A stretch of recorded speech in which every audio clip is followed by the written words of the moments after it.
Sejak beberapa minggu lalu, wujud tekanan agar kerajaan mengadakan sidang parlimen segera bagi membincangkan masalah pandemik COVID-19 dan ordinan-ordinan yang telah dikuatkuasakan. Walaupun Perlembagaan Persekutuan mewajibkan sidang parlimen selewat-lewatnya 6 bulan dari tarikh akhir sidang, namun Seksyen 14-1-A Ordinan Darurat 2021 menyatakan peruntukan Perlembagaan Persekutuan yang berkaitan dengan memanggil, memprorok dan membubarkan parlimen adalah tidak mempunyai kesan. Manakala Seksyen 14-1-B Ordinan yang sama menyatakan parlimen hendaklah dipanggil, diprorok dan dibubarkan pada suatu tarikh sebagaimana yang difikirkan sesuai oleh Yang di-Pertuan Agong. Kehendak penangguhan sidang parlimen lebih jelas lagi dalam Seksyen 14 Fasal 2 yang menyatakan mana-mana mesyuarat parlimen yang telah dipanggil sebelum tarikh permulaan kuatkuasa ordinan ini tetapi belum diadakan adalah dibatalkan. Dengan kata lain, dari segi perundangan, kerajaan tidak perlu mengadakan sidang parlimen sehingga darurat ditamatkan pada 1 Ogos ini. Ordinan-ordinan darurat juga akan terus berkuat kuasa sehingga 6 bulan selepasnya. Bagaimanapun pandangan Yang di-Pertuan Agong Al-Sultan Abdullah Rayatuddin Al-Mustafa Billah Shah agar persidangan parlimen diadakan secepat mungkin telah mewujudkan dilema kepada kerajaan. Pelbagai pihak juga mentafsirkan secepat mungkin ini dalam neraca masing-masing. Ada yang memberi notis 14 hari dan ada yang berpandangan ia mesti diadakan sebelum tamat darurat.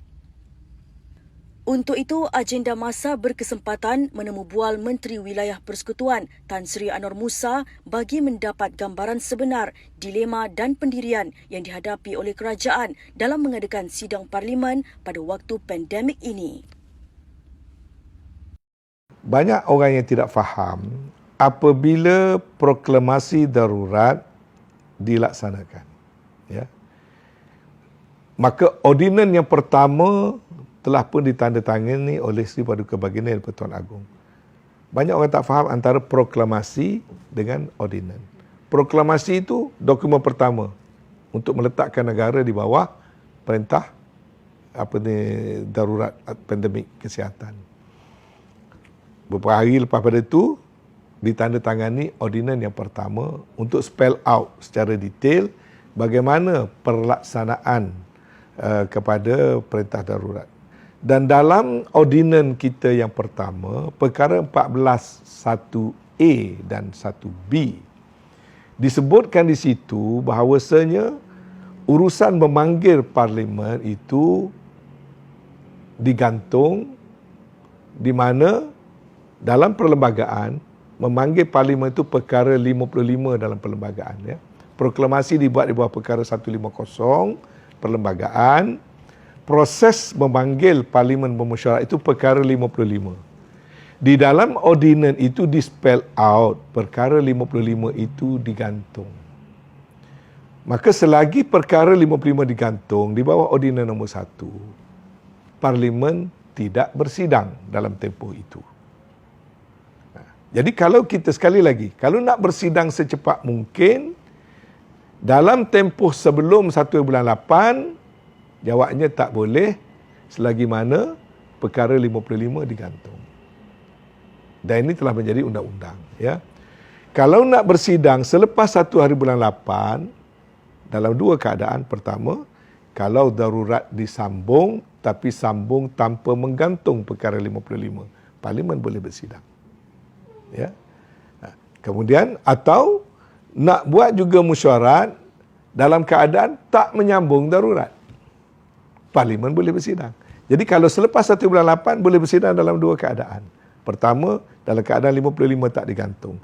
Kedua, dalam keadaan darurat tak disambung. Boleh bersidang selepas 1 bulan 8. Nak bersidang sebelum 1 hari bulan 8 tidak dibolehkan lagi mengikut undang-undang selagi masih berkuat kuasa undang-undang tentang pandemik dan juga proklamasi darurat yang menggantung perkara 55 dalam perlembagaan yang telah ditandatangani oleh Sri Paduka Baginda Yang di-Pertuan Agong. Satu.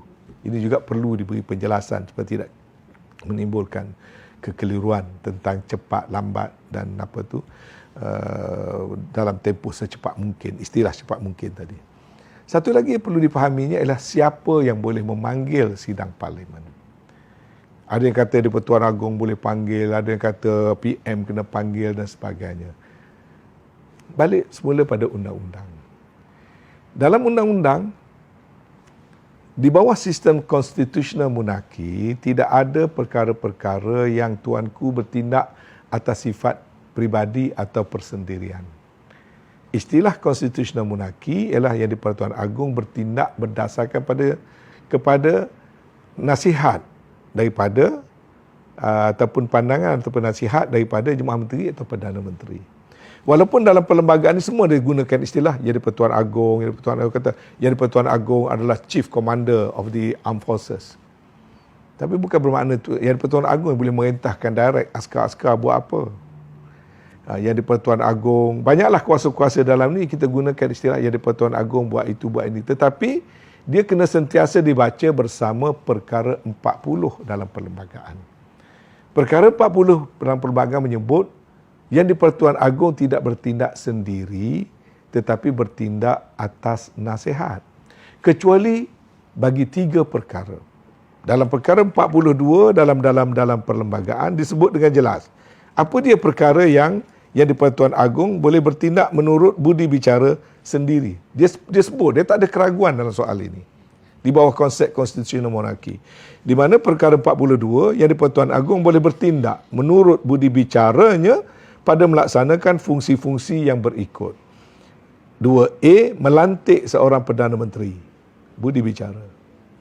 Yang kedua, tidak memperkenankan permintaan bagi pembubaran parlimen. Budi bicara. Ya.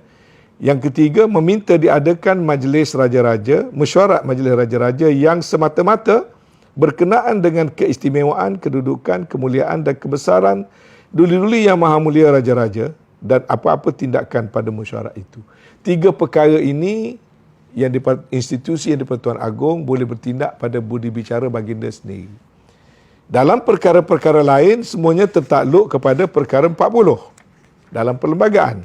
Yakni, perkara 40 disebut yang di-Pertuan Agong hendaklah bertindak mengikut nasihat. 41, pada menjalankan fungsinya di bawah perlembagaan ini atau Undang-Undang Persekutuan, yang di-Pertuan Agong hendaklah bertindak mengikut nasihat Jemaah Menteri atau nasihat seorang menteri yang bertindak di bawah kuasa-kuasa am Jemaah Menteri, kecuali sebagaimana diperuntukkan selainnya oleh perlembagaan, yakni 42 tadi. Selain pada itu, mesti bertindak mengikut nasihat.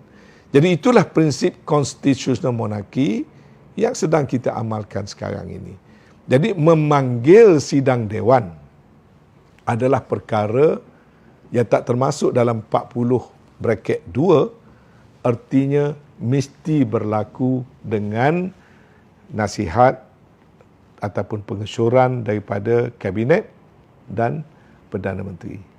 Jadi proses ini telah pun diamalkan sekian lama dan inilah proses yang akan terus diamalkan. Kalau tidak, negara kita jadi kacau bilau. Orang ni pun boleh panggil sidang, orang ni boleh panggil sidang, yang ni panggil, yang ni tak iktiraf, yang ni panggil pula, yang ni pula tak iktiraf. Akan berlaku constitutional crisis. Tapi perlembagaan kita dah cantik.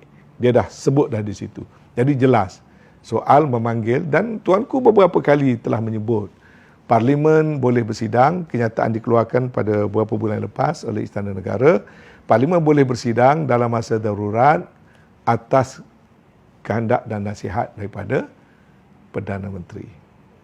Jadi itu caranya kita berfungsi. Mungkin Tan Sri boleh komen mengenai banyak yang diperkatakan mengenai keengganan kerajaan untuk membuka parlimen secepat mungkin, seperti pandangan yang di-Pertuan Agong Sultan Abdullah dan Majlis Raja Melayu. Jadi mungkin apa sebenarnya menghalang kerajaan? Mungkin Tan Sri boleh komen sikit.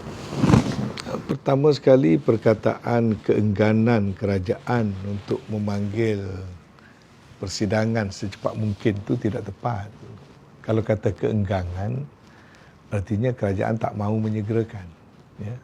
Sedangkan hakikatnya tidak begitu. Cuma ada perkara yang tidak begitu difahami oleh orang awam. Yang mana kerajaan tidak ada pilihan melainkan mesti melakukan sesuatu. mengikut keluaran undang-undang dan juga menepati apa yang dikehendaki oleh perlembagaan. Sebab persidangan parlimen ini dia bukan satu persidangan yang biasa-biasa. Dia ada segala peraturan-peraturan, dia ada segala aspek undang-undang yang berkaitan dengannya. Setiap perkara yang berlaku dalam parlimen itu mempunyai garis panduan yang cukup jelas. Cuma kadang-kadang ianya sengaja dibuat seolah-olah orang kata tidak diambil perhatian berat. Ada beberapa perkara yang saya nak jelaskan yang mungkin orang di luar sana tidak begitu mengetahui. Sebagai seorang anggota kabinet yang agak lama dan juga berkhidmat sebagai di parlimen juga agak lama, saya kena menyebut beberapa perkara. Yang pertama sekali, mungkin lebih sensitif, tapi biar saya berterus terang. Perhubungan di antara institusi yang di Pertuan Agong, saya sebut institusi yang di Pertuan Agong, dengan kerajaan, yakni Kabinet dan Perdana Menteri, perlu dijaga supaya sentiasa berada dalam keadaan harmoni dan bertindak sentiasa di atas rel undang-undang. Itu sangat mustahab. Kerana kuasa-kuasa Jemaah Menteri dan juga Perdana Menteri serta skop bidang kuasa yang di Pertuan Agong itu perkara termaktub dengan jelas dalam sebuah negara yang telah memilih untuk memakai konsep raja berperlembagaan ataupun constitutional monarchy dan juga konsep demokrasi berparlimen. Jadi kedua-duanya sangat penting dan dalam perlembagaan telah pun ada huraian-huraian dia. Cuma juga pada pengamalan banyak orang biasa tidak mengetahui. Sebenarnya di antara kerajaan dan yang di Pertuan Agong itu fungsinya berjalan sangat baik. Yakni bukan saja perkara-perkara yang menyentuh tentang apa yang dituntut dalam undang-undang, tapi juga ada convention, ataupun perkara yang menjadi amalan. Sebagai contoh, mungkin orang di luar sana tidak tahu, setiap hari Rabu, apabila Jemaah Menteri nak bersidang, Perdana Menteri akan terlebih dahulu menghadap yang di Pertuan Agong tanpa gagal. Boleh katakan setiap hari Rabu, mesyuarat Jemaah Menteri nak bermula pukul 9.30, pagi-pagi lagi Perdana Menteri akan menghadap yang di Pertuan Agong. Dan biasanya dalam sewaktu Perdana Menteri menghadap macam sekarang ini, kalau tak boleh jumpa secara bersemuka pun masih juga tetap juga menghadap secara maya, secara video conferencing. Dan biasanya dalam waktu menghadap itu, Perdana Menteri akan memberikan taklimat tentang apakah perkara-perkara yang akan dibincangkan oleh kerajaan dan seperti mana yang diperuntukkan dalam perlembagaan. Seri Paduka Baginda Pertuan Agong berhak untuk mendapatkan segala maklumat daripada Jemaah Menteri tentang perjalanan pentadbiran sesebuah negara. Dan saya kata juga secara convention, yang di Pertuan Agong akan memberikan pandangan-pandangan walaupun bukan perkara yang dituntut secara khusus dalam perlembagaan, tetapi yang di Pertuan Agong lazim dan sering ataupun sentiasa memberikan pandangan-pandangan tentang perkara-perkara tertentu. Jadi suasana ini mungkin orang di luar sana tidak nampak. Dia nampak macam istana itu terasing, kabinet itu terasing. Sebenarnya tidak. Saya ingin menegaskan bahawa terutamanya di bawah pimpinan Tan Sri Muhyiddin, agenda pertama mesyuarat kabinet daripada mesyuarat sidang kali pertama sampailah kepada mesyuarat minggu yang lalu. Agenda pertama Tan Sri Muhyiddin adalah memaklumkan kepada Jemaah Menteri apakah perkara-perkara yang dititah pandangan oleh Seri Paduka Baginda Pertuan Agong, dan setiap satunya diberikan perhatian yang cukup serius. Dan ini berlaku boleh dikatakan without fail tiap-tiap hari Rabu. Jadi kalau di luar sana menganggapkan macam ada jurang, macam ada orang kata unilateral decision, macam ada kerajaan tak mengambil berat, itu sangat-sangat salah. kerana Kerajaan Perikatan Nasional mengamalkan dasar untuk sentiasa memberi perhatian yang berat kepada pandangan, titah pandangan, walaupun dia tak semestinya berupa arahan, tapi setiap pandangan yang diberikan oleh Yang di-Pertuan Agong dibincangkan dan diberikan perhatian oleh Jemaah Menteri. Kenapa saya sebut perkara ini? Premis ini saya nak lanjutkan menjawab soalan tadi, iaitu baru-baru ini apabila melalui satu press release berikutan perjumpaan ataupun majlis menghadap di kalangan raja-raja. Ini pun satu lagi yang banyak orang di luar sana tak faham. Dia kata majlis raja-raja. Saya juga nak huraikan. Kalau panjang sikit minta maaf ya. Baru-baru ini bukan persidangan majlis raja-raja. Ya. Majlis raja-raja, kalau majlis raja-raja bersidang itu dalam peraturan dan undang-undang ada prasyarat-prasyarat dia. Kalau majlis raja-raja bersidang, Perdana Menteri wajib ada. Kalau majlis raja-raja yang bersidang, setiausahanya adalah penyimpan besar Mahor Raja-Raja, bertindak sebagai setiausaha. Kalau majlis raja-raja yang bersidang, raja-raja mesti berangkat bersama dengan Menteri Besar atau Ketua Menteri. Kalau majlis raja-raja bersidang atas perkara yang bukan menyentuh soal kemuliaan, kebesaran raja-raja, maka gubernur-gubernur dan gubernur-gubernur negeri-negeri juga mesti bersama selain daripada Raja-Raja Melayu. Itu persidangan majlis raja-raja. Yang baru-baru ini ialah perjumpaan atau menghadap tak resmi atas undangan personal Yang di-Pertuan Agong untuk berbincang-bincang perkara-perkara tertentu. Ya. Malah kalau saya sebut ini sensitif ya. Kalau mengikut segi undang-undang, penyimpan besar Mahor Raja-Raja tidak boleh mengeluarkan statement. Sebab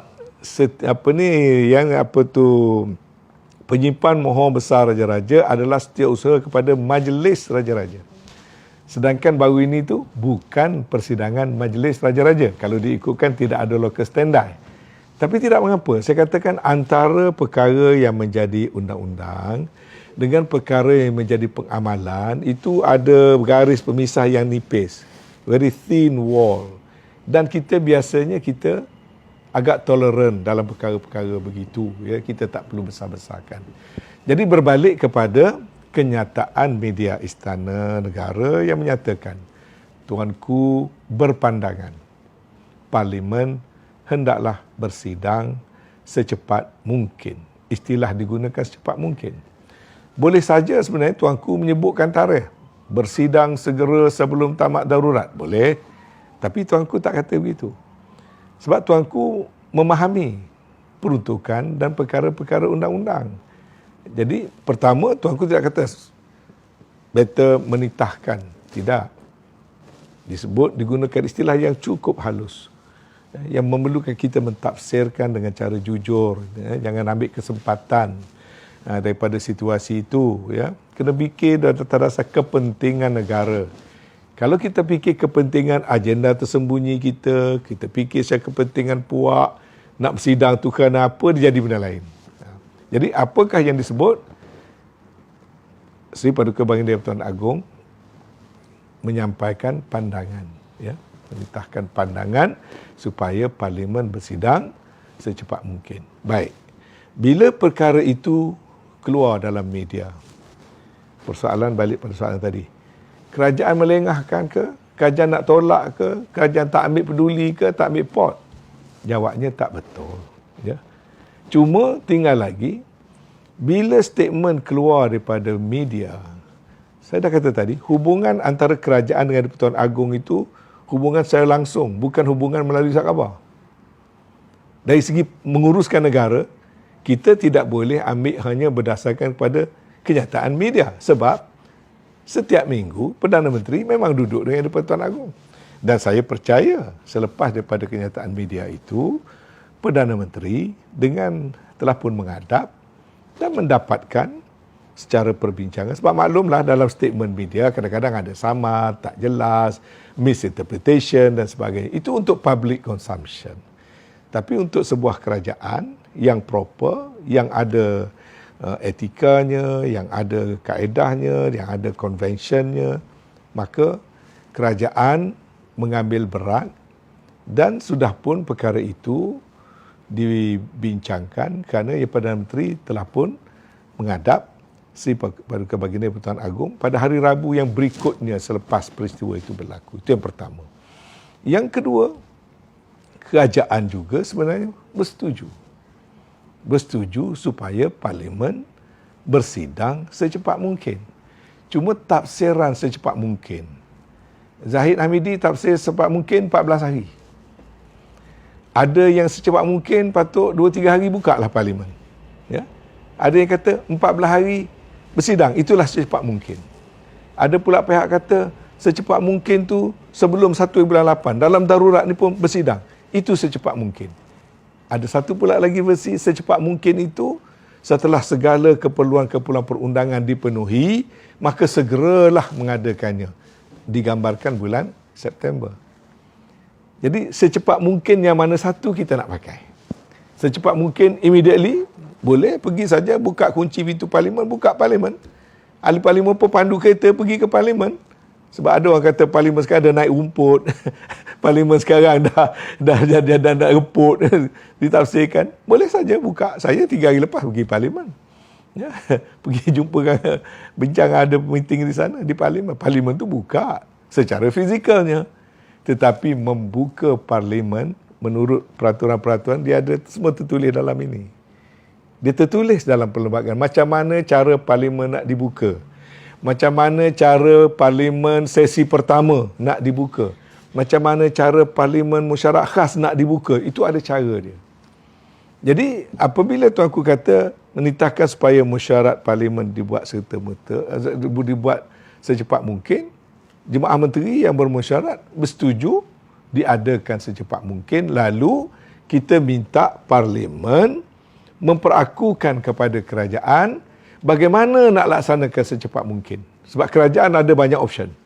Istilah secepat mungkin kerajaan mungkin tak sama dengan apa yang mungkin speaker nak tentukan. Sebab akhirnya Parlimen mesti bersidang mengikut standing order yang ada. Yang menjadi tanggungjawab siapa? Tanggungjawab speaker. Speaker kena spell out pada kerajaan. Ya. Standing order Parlimen, dia bukan macam standing order persatuan yang biasa. Standing order Parlimen itu sebahagian daripada perlembagaan. Perkara 62 dalam perlembagaan. Tak boleh dinafikan, tak boleh ditidakkan, tak boleh dipandang ringan.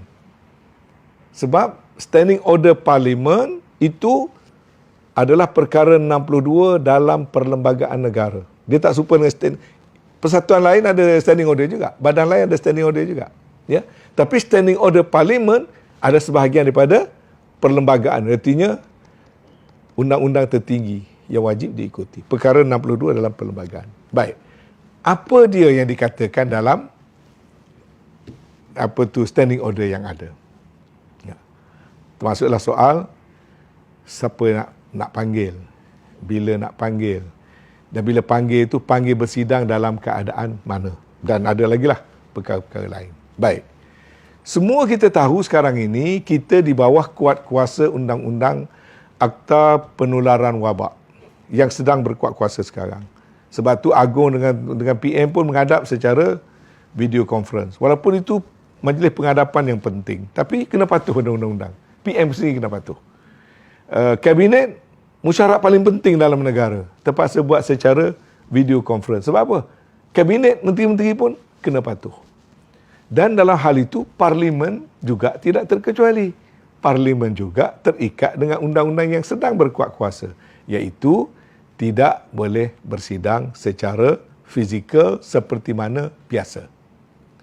Dan ini semua orang akui, rakyat pun akui, malah rakyat marah kalau orang langgar.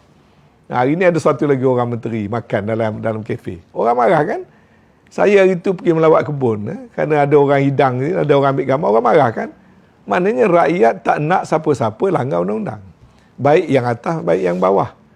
Jangan ada kluster kayangan, jangan ada kluster marhin, jangan ada dualism, jangan ada double standard. Kalau itu premis yang telah kita terima, maka Parlimen juga kena bersidang dalam pematuhan undang-undang sedia ada. Apa kata undang-undang sedia ada? Iaitu tidak boleh mengadakan persidangan secara yang normal sehingga undang-undang itu diperbaiki. Jadi kalau itu keadaannya, kerajaan kena bincang dengan speaker. Sebab nak buat secepat mungkin. Kalau nak tunggu undang-undang ini, undang-undang penularan wabak ni mungkin tahun depan. Tapi kita nak secepat mungkin. Maka bagaimana? Maka kerajaan minta Parlimen memberikan pilihan-pilihan. Bagaimana boleh buat secepat mungkin. Itu yang sedang berlaku. Dan sekarang speaker memaklumkan satu daripada caranya, malah pernah disebut oleh kerajaan, pernah disebut oleh Menteri Undang-Undang, bersidang secara hybrid. Ya.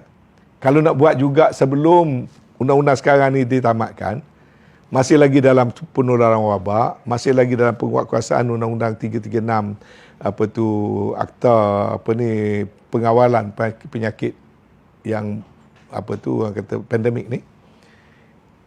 Caranya ialah persidangan secara hybrid. Jawabnya boleh secepat mungkin. Tapi tidak persidangan yang normal, tapi persidangan secara hybrid. Maka dia pergi pula pada langkah selanjutnya. Bila nak bersidang secara hybrid, adakah standing order sedia ada itu membolehkan bersidang secara hybrid? Sebab bila kita nak panggil, mesti kena boleh.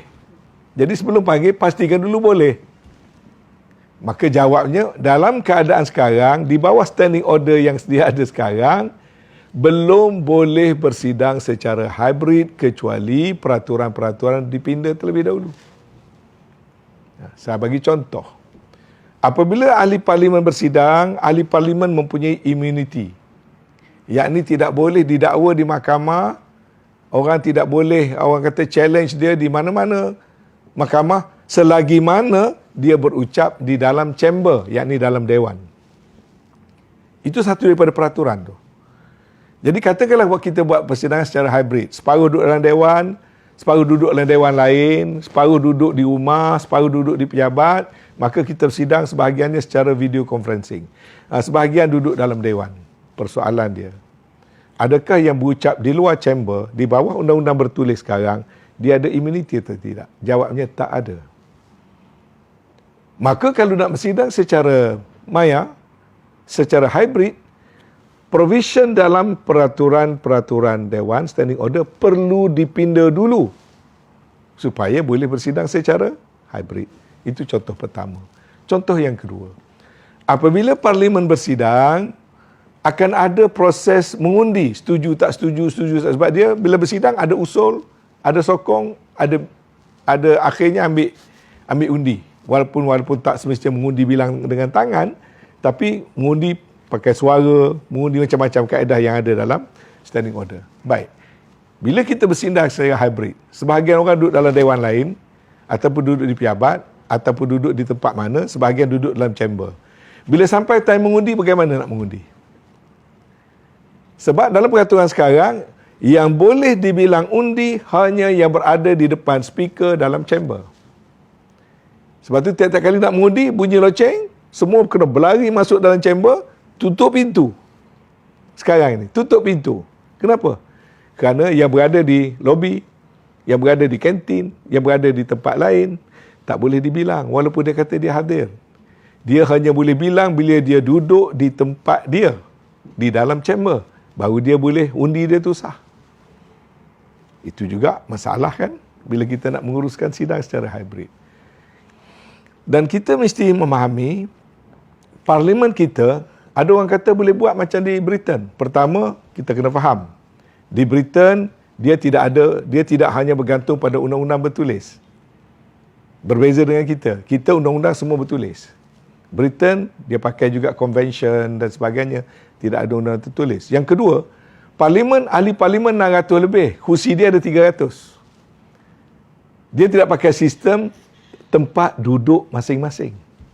Parlimen kita, kalau tempat duduk saya, orang lain tak boleh duduk. Kalau saya nak bercakap, saya kena bercakap daripada kerusi saya.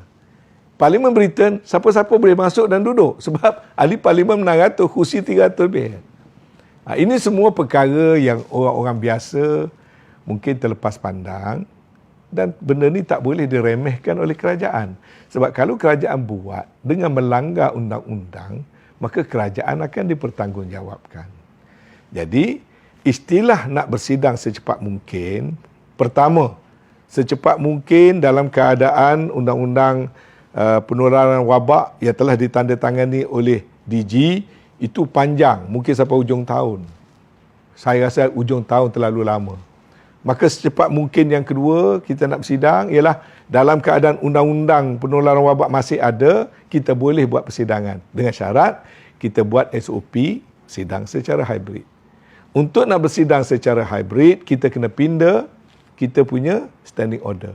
Untuk pindah standing order, sidang pertama ialah sidang khas kita kena buat untuk nak pindah tadi. Dan proses meminda standing order itu juga ada step-step yang tertentu. Yang ni speaker kena membentuk jawatan kuasa pindah peraturan. Itu juga tertulis kaedah dia. Bukan boleh kerajaan duduk dan buat saja, tak boleh. Jadi nak buat pindah peraturan standing order tu, kena panggil wakil semua parti duduk, form satu komiti, dia pun prepare drafting apa dia aspek yang kena pindah semua, kena bentang pada kabinet setuju, dijadikan satu usul, maka Perdana Menteri boleh mengeluarkan satu notis, minta Parlimen dapat diadakan dalam tempoh tertentu dan sidang mesti dibuat untuk hanya meluluskan peraturan-peraturan baru. Bila peraturan baru itu sudah lulus, maka untuk sidang pertama penggal ini nak dibuat, Perdana Menteri kena bagi notis 28 hari. Itu juga dalam perlembagaan negara, notis 28 hari bagi sidang pertama. Jadi inilah proses-proses yang perlu dilalui. Dan saya tak tahulah sebab ada saya baca orang tulis boleh buat, boleh gantung dulu peraturan dan sebagainya, macam-macam pandangan. Tapi setakat yang kita pengalaman saya sikit yang ada dalam Parlimen dan juga daripada apa yang saya tahu, pentafsiran secepat mungkin itu dipersetujui, tetapi ianya mesti menepati segala peraturan-peraturan dan undang-undang sedia ada.